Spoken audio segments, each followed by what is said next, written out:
Right, so okay, I'll kick this off. This is the new technology stream. Thank you, Jim, for presenting. Very much appreciated. It's going to be on virtualization, I believe. Yes, yes. The session is being recorded so that people who are on the call can listen to it again if they want, or obviously pass on to their colleagues. And obviously, it go on the GSE website for other members to go and pick it off when they've got time to listen to it. All Um, right. please, everybody, stay on muted unless you want to ask a question. And then, obviously, after you've asked a question, please go back onto mute so we don't get any background noise. And with that, I will pass you over. It's all yours, Jim. Thanks, Keith. Good afternoon, everybody. Again, my name is Jim Wankowski. I am a Principal Solutions Advisor for Rocket Software. If you're not familiar with Rocket Software, we are an IBM business partner. We develop a lot of the software and support the software that, particularly on the DB2 ZOS side. My focus is on the the concepts of data fabric and data virtualization, which we through this presentation I'll kind of let you know that really the differences between those two terminologies. Terminologies. Okay, let's go ahead and get started. So what I'm going to be covering today, just a few of the topics here, is the evolution of data sources, how we traditionally manage all these distributed and disparate data sources by doing centralization through the concepts of data warehouses, and then we had data lakes. I'm going to be covering that. Then I'm going to get into kind of the definition of what exactly data fabric is. Data fabric is a bit of a hybrid of the concept of data virtualization, and then talk about some of the IBM data fabric data virtualization solution. So with that, let me start with kind of the evolution of data, right? Where did our data come from? Over history, probably over the last 40, 50 years, right? The data has changed dramatically, right? So I say in the beginning, this is like in the early days of IT in the 50s and 60s, right? We really had a very limited type of data, right, available to us on the now ZOS operating systems, the mainframe operating systems. Primarily, we had sequential files, as well as along came the VSAM keyed files, which were sort of a high performance version, right, of sequential files. It gave us more speed, more flexibility, that sort of thing. And then in the mid to late 60s, along came something called IMS, which was really one of the first true databases, right, if you will, out there. And that was a hierarchical database.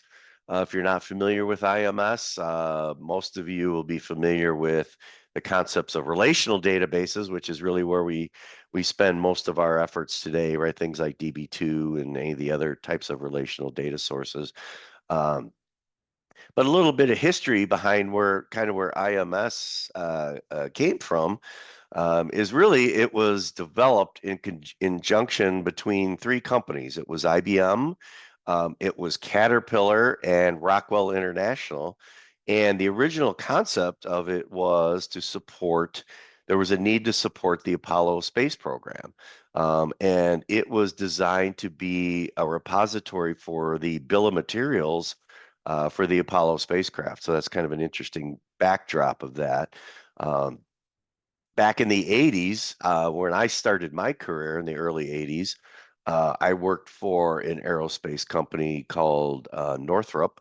And they also used IMS. They were a very big IMS user. And when they were developing the B-2 stealth bomber, they actually used IMS again as a bill of materials repository. So kind of interesting, just a little bit of history there on that. And eventually, when I was at Northrop, we were one of the early adopters of DB2. We were actually one of the original test sites of DB2, and so these the concept of the hierarchical was kind of morphing right into or the concept of relational databases, right? So the first true relational database that we saw was DB2. Um, and again, the little bit of the history of the name there, because IMS was many times referred to also as DL1. DB2 meant that it was database 2, meant that it was sort of kind of the next generation of database moving forward from IMS. And then obviously through the 80s and 90s, we kind of saw an explosion of relational databases. I just showed a few. These are just a few samples, right? These are the more common relational databases now that we have. And really with the introduction of relational databases, the whole concept behind it was the construct of SQL, or that structured query language, which its main purpose was to provide easier accessibility right to your data. With IMS, it was a more complex call structure that you had a code. Now you had this thing called structured query language, which was a more English type of language. Which made it easier to access. So that was really kind of that evolution from the hierarchical into the relational with the whole SQL concept, right? And then today, now we saw this explosion. When I say today, I mean probably since like the 2000s forward. We saw this explosion of different types of data sources, right, above and beyond what we saw from the classic database, data storage. So things like Hadoop, right, which was more of a transactional file system. We see NoSQL databases. MongoDB is a very popular one right now. We see data being streamed from machines, smart machinery, right? That's feeding data into repositories that needs to be analyzed and monitored. Social media, right? So things like that, right, really kind of add to the challenge, right, of how we manage data as well as access data and integrate data. So those are kind of the things that we're going to be talking about throughout this presentation, is how we've got all these different types of data sources now, and they obviously all have business value, and the value increases exponentially if we can integrate this data to make a logical business choices, right? And so with this screen kind of highlights, this is probably the more typical construct, right, of a typical enterprise, right? So this is really the essence of data architectures really at most organizations, right, where typically there's a core data center that you have multiple systems of record, and then the systems of record, right, are surrounded by a host of applications and data services, right, kind of geared towards developing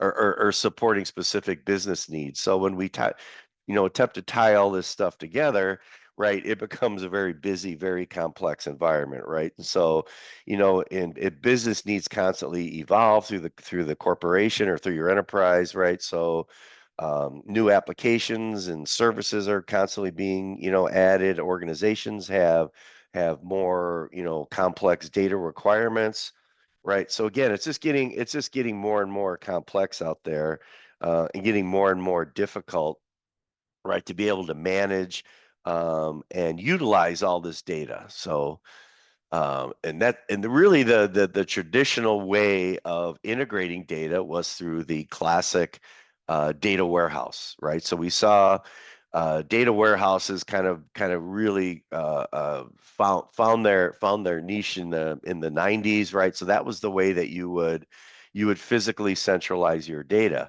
So that data again being your traditional structured data, it was typically some sort of a relational data source. It might be DB2, might have been Oracle, SQL Server, Teradata, whatever it is that you were using, but you would typically have multiple formats of your data throughout your business, and in an effort to be able to physically centralize that data, where the concept of the data warehouse came into play. And now in that previous screen, though, as we talked about more of the non-traditional or non-relational type of data sources, right, that started to emerge starting in the 2000s. And it really wasn't feasible to be able to get that data right into a common format through a traditional data warehouse. Remember, data warehouse is a relational data store, right? And then ultimately make that data available right to your end users via the structured query language. So that's really where the concept of the data lake kind of came from. So with the concept of the data lake, right, that basically provided the ability to just basically create a large holding area for your data, right? And probably the number, the largest, most popular choice for that was something called Hadoop. You may be familiar, you may have been exposed at Hadoop in your companies. And it was a low cost way of being able to store massive amounts of data without having to have a specific schema structure to it. So with a data warehouse, you typically have the schema structure up front. With a data lake, the schema structure would really be applied at the back end. So it was a very easy way to just become basically a dumping ground for raw data that would then be essentially formatted at the application level, if you will. But a problem with that as well is it required a very specialized skill set. You had this concept of something called map reduce, right, which is the way that the data was extracted from these and brought together and formatted. And so it had its day, but again, because it wasn't really a great fit, right, to be able to address all the needs of all these different types of data sources, right? So what were some of the shortcomings of the classic data warehouse data lake, right? So over on the right is my attempt to to represent a data lake. So there's my lake. You can see I've got a plethora of different data sources out there. I've got relational DB2. I might have DB2 distributed. I've got my vSAM data source. I've got my NoSQL databases, non-relational data, right? So just a myriad of different data sources. And really, what are the shortcomings of when it comes to both the data warehouse as well as data lakes? And probably the number one shortcoming, right, is being the cost and latency of constantly having to do data replication, right? So your main repository, be it a warehouse or a lake, right, has to be kept in sync, right, with those local data sources. So you ran nightly ETL processes or however often you attempted to run those. And again, the shortcoming being the batch window required to be able to keep that data replicated, and then the latency, right? Your data is only as good as the last refresh. And for some applications, that may be fine, but for some of the new, more modern types of applications where it's becoming more essential for your data to be up to date and accurate, right? This is causing an issue. So again, you're having data inconsistency problems again due to uh, again your data only being as good as that last refresh. The other issue is business agility. So you've constantly got new applications being developed. You're more than likely, if you're on the ZOS side, you're more than likely involved in some sort of a mainframe modernization, right? And that's one of the concepts again that we're going to be talking about in here. This data is not very flexible, right? So you need to be able, particularly when it comes to a classic data warehouse, right, where the data was typically structured for a specific business use case. It doesn't adapt easily to a different application. So you need to be able to make your data, accessible to different users in a relatively efficient manner. The other issue with data replication and the concept of replicating data is security risks, right? So you're moving data from its native location into some other location. That location may be in the cloud, or it may be on site wherever. So you're running into potential security issues of being able to be hacked, right? And I know in Europe you have the GDPR regulations, right, which tightly restrict, where your data can be located. So again, we put all these together, really these concepts of data warehouses and data lakes are really becoming no longer a viable option for today's IT enterprises. Again, just to be able to accommodate and manage all these different types of data sources. So what we're seeing now is this evolution, right, of how our data is managed. We started with traditional transactional databases, right, things like IMS and DB2 and whatever, and then we tried to put that data together into the concept of a data warehouse. So the data warehouse again, it's really its primary purpose, right, was to support efficient reporting, right, and analytics, right, for a specific business need, right? So it really wasn't optimized to be a flexible solution to be able to make the data available to multiple users. So if you wanted to create a new application, you really needed to create a new data warehouse, right, which was optimized for that specific application, if it made sense. And then in the mid 2000s, right, we started seeing the explosion of cloud databases, people wanting to move data off site, right, into the cloud. And then with the onset of the non-structured data sources, and again, things like the smart devices and things like that, that's where the concept of data lakes came in. Again, we're taking the relational out of the data store, right, and just making it literally a lake, right, or just a data repository. And like we just talked about, there are many shortcomings to that. And so really what we need sort of a hybrid solution to be able to manage all these different types of data repositories that we have out there, right? Just to make the data more accessible in a quicker manner and make it more easily available, right, to these new modern applications that are being developed, on the web or mobile apps or whatever or what have you. And that's really where the concept of data fabric comes into play. So what is data fabric? And so data fabric is a relatively new kind of design concept, and the whole goal of it, the whole idea of it, right, is to simplify the addressability or the accessibility, right, of all these different data sources and to simplify that data complexity, right? So it is not designed to replace. So if you have existing data warehouses out there or data lakes, whatever you might have, it is not designed to replace those. It's not going to ask you to move the data to a new location. It's what a data fabric approach is it's a way to be able to integrate all these different existing data sources that you have out there into an accessible integrated format. So taking all these different data sources and again, the focus here is not requiring you to be able to have to do another form of replication, but to leverage your existing investments. Um, so it's the basic definition of data fabric is it's a common interface that allows you to consume data. So you'll be able to manage multiple environments. So if your data, you might have data on premise, you might have data out in cloud or hybrid cloud.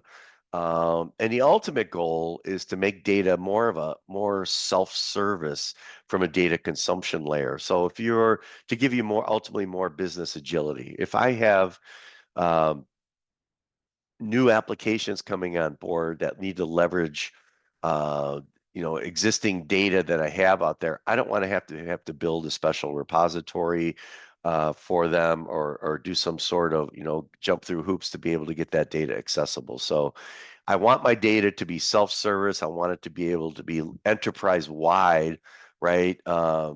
Available to these new applications. The other important thing is I need to be able to govern that data, right? So I've got data out there and I've also got my business rules that restrict how that data can be accessed, restrict how that data or control how that data can be used, or what data can be seen by certain individuals, right? So you need to be able to have some sort of a data governance policy applied over all these different data sources. And again, that could be quite challenging. Um, And from a metadata perspective, again, kind of tying back really into the self-service concept, right, is you need to have a uniform metadata repository. So no matter where your data source is, I need a one-stop shop to be able to access the metadata related, right, to those different data sources, right? And now we see a lot of new applications that are trying to leverage AI, right? So we want to be able to bring AI into that data and keep the data. Ultimately, the ultimate goal is to be able to keep your data in place and keep that data secure.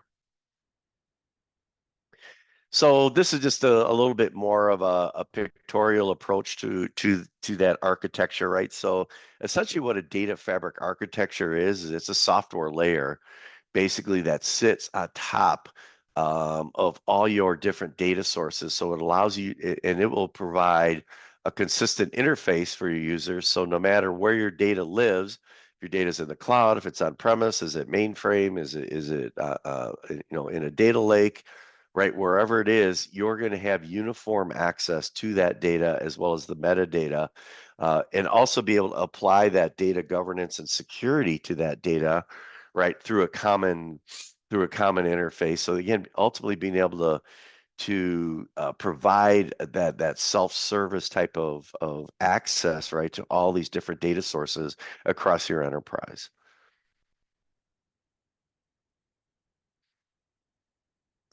So what are some of the main business values that we're going to see with data fabric? And probably most of these, if you're of trying to apply this to your existing environment, the things I'm talking about, right? So some of these might have already popped into your head, but ultimately, right, is gaining more value out of your data, right? That is the ultimate approach, right? So being able to get faster, more accurate insights, again, because your data is going to be a higher quality, right? You're not replicating data.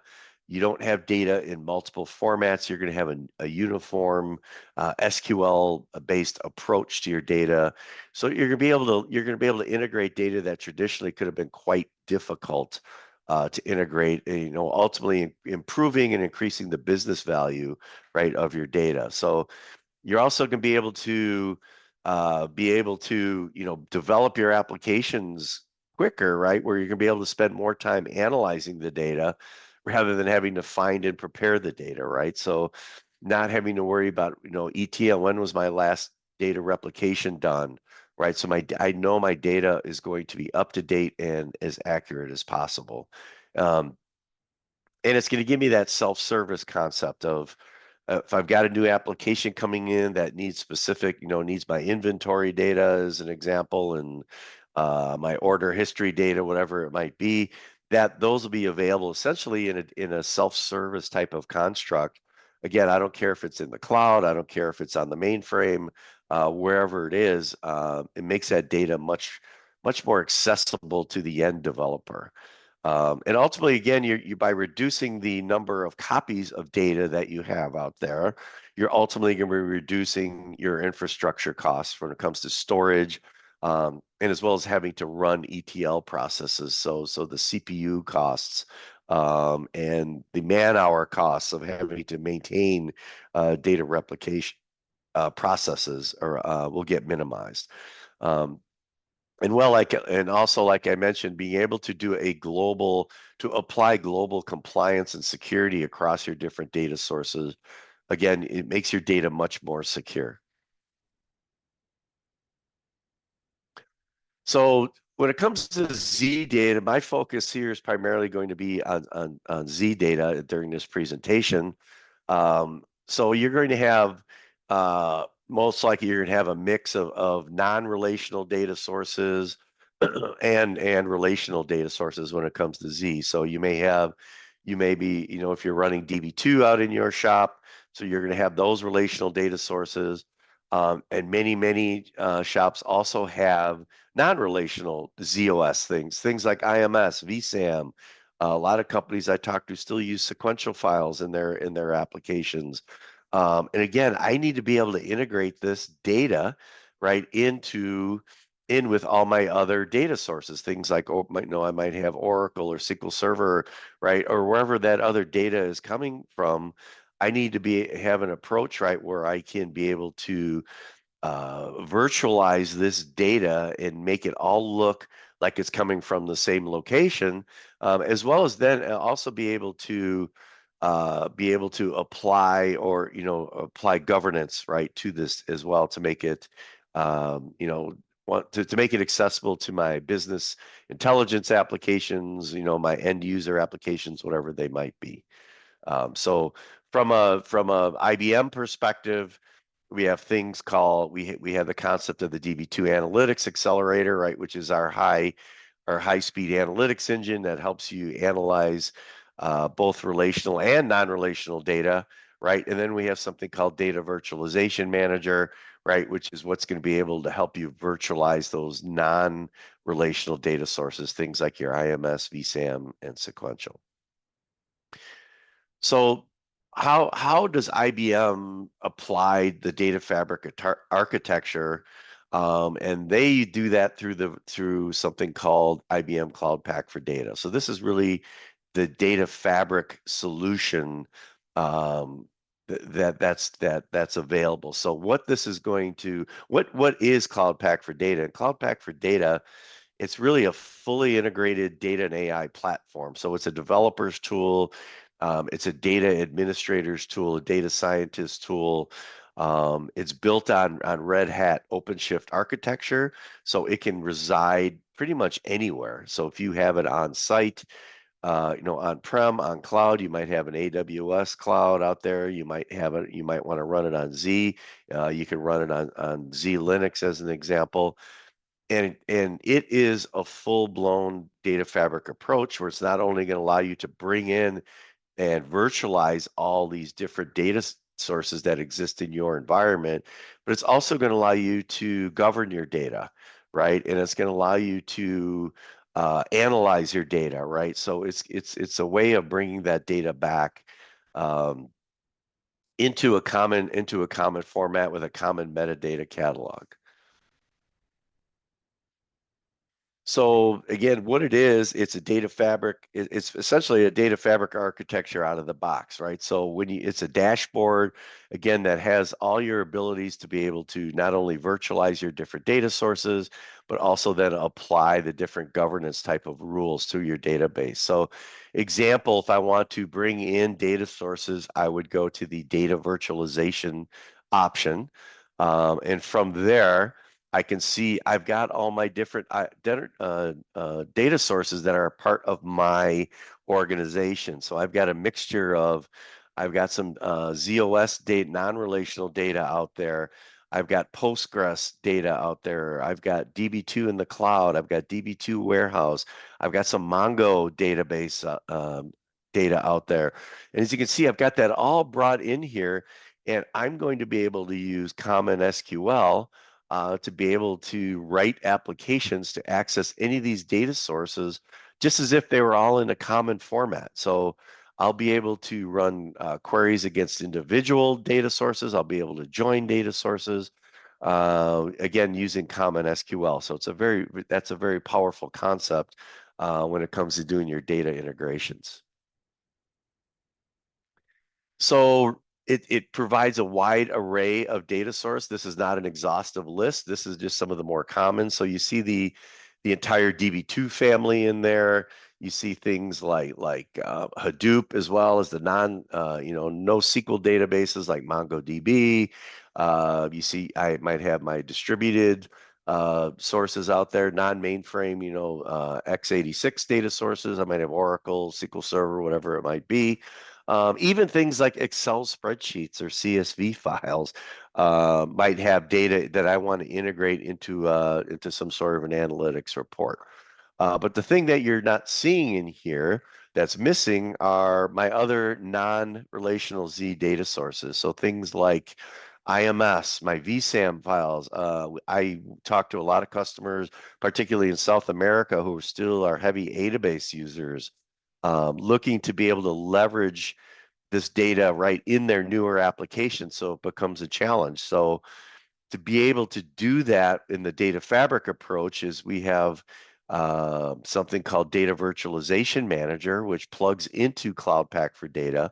which provides the ability now to be able to virtualize these different data, these non-relational ZOS data sources. And again, use common SQL against these different data sources. So what exactly is data virtualization manager? So this, again, it's a related concept. It's part of the data fabric approach, and it is essentially a ZOS-based data services layer, right? That's going to allow me to access all my ZOS content on demand in real time, right, through a common API or interface. So I'll be able to do, again, common SQL. I'll be able to do RESTful API calls. So it's essentially providing an abstraction layer, right? Because one of the bigger challenges when it comes to building these new applications, is the skill set, right, of the developers. Most of these developers have little to no mainframe experience. They don't even, they don't know how to access that data. It could be challenging to be able to integrate that data right in with these other data sources that they need to do their applications. Um, so that's really where the DVM concept comes into play. And it has its own metadata catalog, so it's going to keep track of where your data is, and how and the format and the relational format that's being applied to that data. And again, it supports both read write back and forth to your to these different data sources. So such as VSAM or IMS, or some whatever the other types of data sources you're using. You may be familiar with IBM Watson X for data. This is one of the latest kind of the AI machine learning type of approach. And it's DVM is now integrated into Watson X data. It has its own Presto DB connector, right? So we can incorporate this now into the new IBM Lakehouse with the Watson X data integration. So again, this is just a little bit more of a pictorial representation of data virtualization manager. So I've got all my data sources, and again, not an exhaustive list over on the left, but I've got my ZOS based data sources, so things like DB2 and IMS, VSAM, whatever I'm using, as well as I may have non-mainframe data sources, so Oracle, Teradata, SQL Server. Those are all accessible as well through modern interfaces. I'll be able to use JDBC, ODBC, or RESTful API calls now through I might have new mobile apps being developed or cloud-based apps. I might be using BI tools like Cognos, Tableau, whatever it is that I might be using. Um, so I'll be able to access, again, all these different disparate data sources through common SQL interfaces.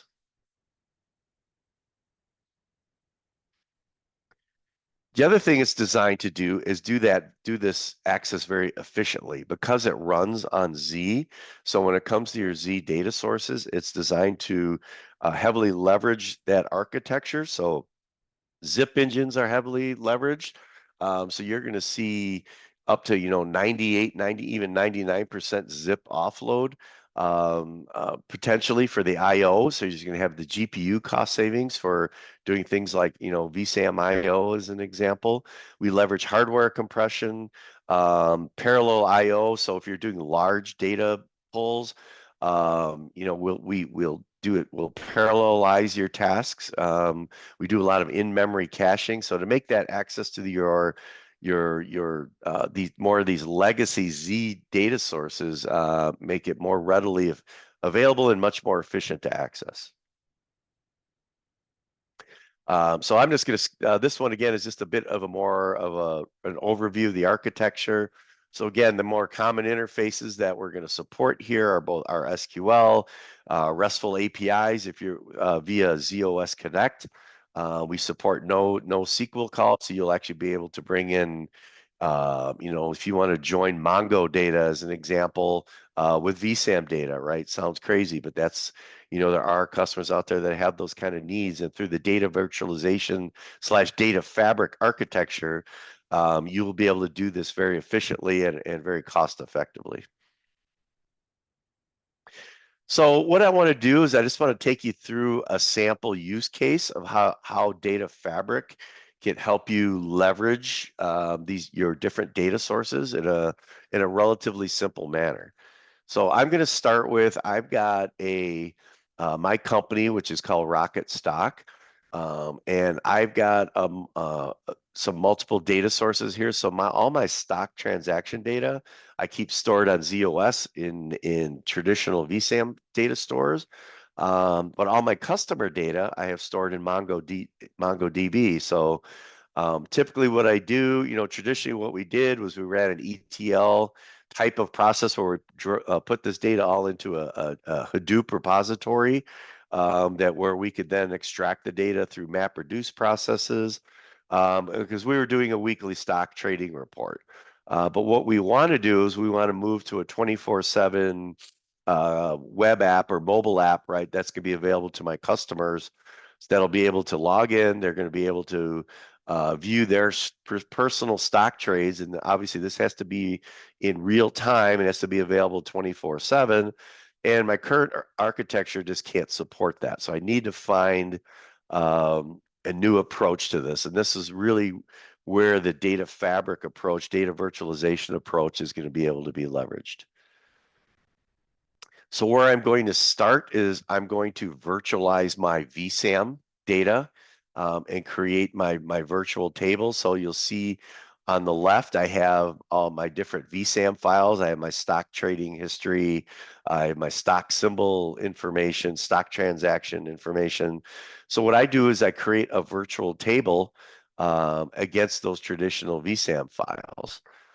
And then when now I want to be able to leverage that data and be able to integrate it with my Mongo with my customer data, right, which is in Mongo. So now I'm in Cloud Pak for Data, and within the data virtualization component of Cloud Pak for Data, I'm going to open up the data virtualization interface there. And I'm going to be able to catalog it. This is basically, I'm cataloging all my connection information into Cloud Pak. And now I have my vSAM data available to me in an SQL type of format, right? Relational type format from Cloud Pak alongside my Mongo. You see my MongoDB and as well as any of my other data sources that are out there.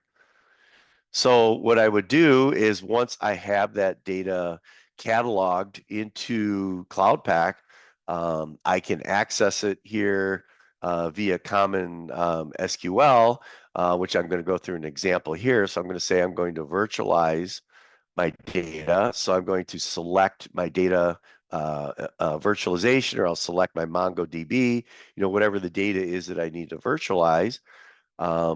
And then you'll see here's my vSAM file, my stock transactions data that I now have virtualized.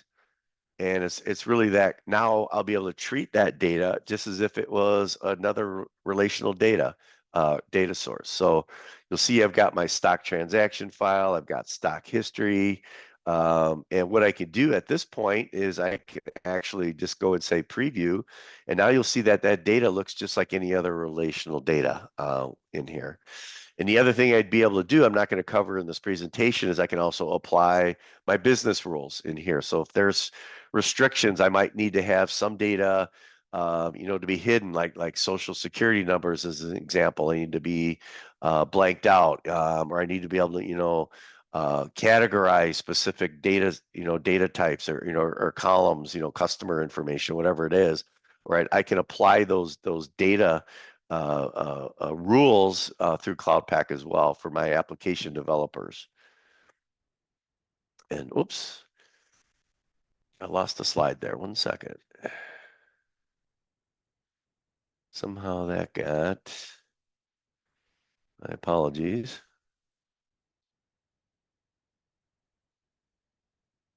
Got blanked out for some reason. Let's try that again here. All right, so I'm going to visualize my data. So now what I can do is once I have all my data sources virtualized, you'll see over on the left is I created a view. It's an SQL join of my data that lives in my Mongo customer data. So you see, I got Mongo customers, Mongo customers contact, my customer payment, as well as my DVM, which is my VSAM, my stock transaction data. So I'm now building a join, creating a view on top of that called stock report, which now I can run a query. I could just do a select star against customer stock report, right, to be able to bring back my data. And as a developer, I really have no concept that this data is coming from VSAM, is coming from Mongo. All I know is I'm running this query against this customer stock report and getting back the data that I need. So you're basically building that virtualization layer, abstraction layer between the developer and the data sources without having to have removing that requirement to have specialized skill sets, right, for the different types of data sources. And so that's hopefully gives you an idea of what the concept of data fabric is all about, the concepts of data virtualization, right? So again, it's a way to be able to democratize your data, making your data more available, more readily available to your developers, right? Without having to have those specialized skill sets. You're leveraging your data's existing architectures, right? You're not having to replicate your data, not having to do any sort of transformation process. You're also going to have the benefits of having your data available to you, right, in real time, up to date, and as accurate as possible. So that's it. That's the end of my presentation. I don't know if I have a question here in the chat. Oh, okay. So I'm gonna open it up now. Do I have any questions for anybody?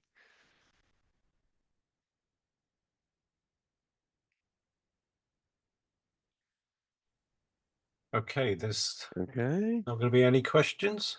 That was great, Jim. Yeah, I think data and sort of managing your data is going to be key going forwards because data is Yes. only going to get bigger and more Right. complex. So Exactly.